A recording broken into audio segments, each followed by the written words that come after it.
Looking back on the video last week and Sister Helen's choices to be an active leader and an active approach to her personal history and kind of using them to decide the way her life went, I definitely think that life experience is something that is often actively used in making choices. However, I think it's also sometimes subconsciously used. The choices I make definitely depend on the experiences I've had in my past. There are things that have affected me and that I like to reflect on when I'm making choices and leading. Especially as a leader, I try to put myself in other people's shoes. How would I want to be treated? How would I want to be led? And that kind of determines the way that I lead groups. Additionally, that also determines the way that I participate in groups. If I'm more of a follower, not a leader, I also like to think about what the leader's going through, as well as what the other people in the group or organization I'm a part of, how they feel, so that I can be an effective follower or a member of the group. The story that I've decided to share in terms of how it's shaped who I am is one that it took place over the span of a few years, from when I was about 8 years old to 12 years old. I went to a small school. There weren't a lot of people to make friends with, and the group of friends that I did make were different from me in physical aspects, I guess. So because of that, they often bullied me or made fun of me for quite a long time, about 4 or 5 years.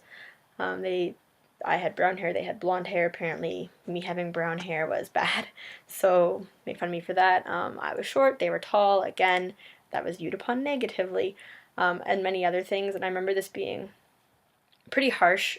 I would come home from school very upset most days, not wanting to go back, and it just was in a very positive place for me for a few years.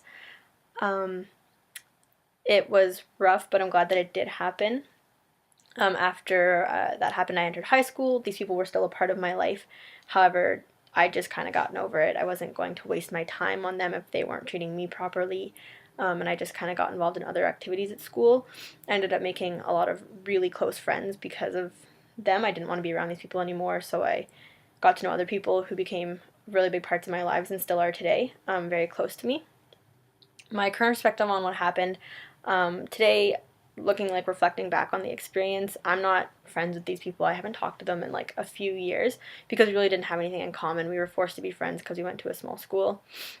I'm glad that it happened. It's definitely given me an understanding and a desire to be nice to people and treat people fairly and how I would want to be treated. Something that's really big for me is always treating someone how I would want to be treated, with respect and kindness. As much as it was like a bad time and it really sucked and made me upset a lot of the time, and it's definitely shaped who I am today. I'm very glad, reflecting on it, that it did happen. A lot of the opportunities that I have today are because of that. I got involved in extracurricular activities because of these people, and they've presented me with some really cool opportunities that I might not have had the chance to be a part of otherwise. In terms of how it influences where I want to go and how I want to lead, it's definitely played a big role, I think, in this. I always try to put myself in other people's shoes. If I'm leading a group, I try to put myself in the position of who I'm leading, as well as our collaborative goals, as well as the goals of the club or the organization, whatever they may be, and figure out how we can achieve that as a group.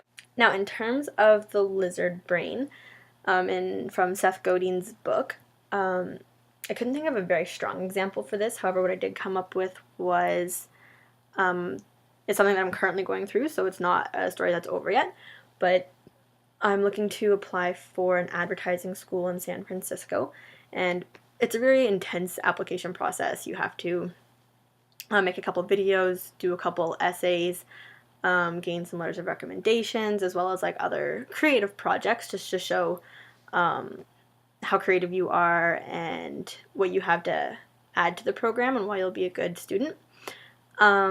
I'm about halfway through the application process, and when I first sat down to do it, I had tons of ideas that I thought were awesome and amazing and definitely set me apart from anybody else.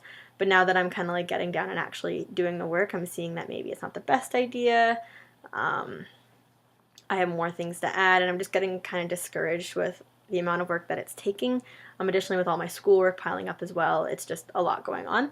But I'm starting to feel the resistance in my brain from actually sitting down and doing the work. I'm often coming up with excuses for things I can do or why I shouldn't do it yet. But whenever I enter these sorts of situations, I try and, I don't know, always remember a quote that Steve Jobs said in his speech at Stanford, which it's the quote, I've put it at the bottom of the post this week, but it's about following your intuition because your heart already knows what you want to do. So it's just remembering what my passions are, why I set out to do this application, what I want to achieve in the long run. My goals haven't changed. I still want to go to the school. I want to be accepted and I want to submit a really good application. So it's just pushing past the resistance that's going on in my brain and actually sitting down and doing the application and following my heart and intuition, as I've been trying to do the whole time. In terms of what it can teach me, it's just kind of this story teaches or sets a precedent, I guess. There will be many more examples like this in my life, things that I'll want to do, and then my lizard brain kicks in and tries to keep me from doing it. So pushing through and actually getting the work done to set a precedent, and to prove that I can do what I set out to accomplish.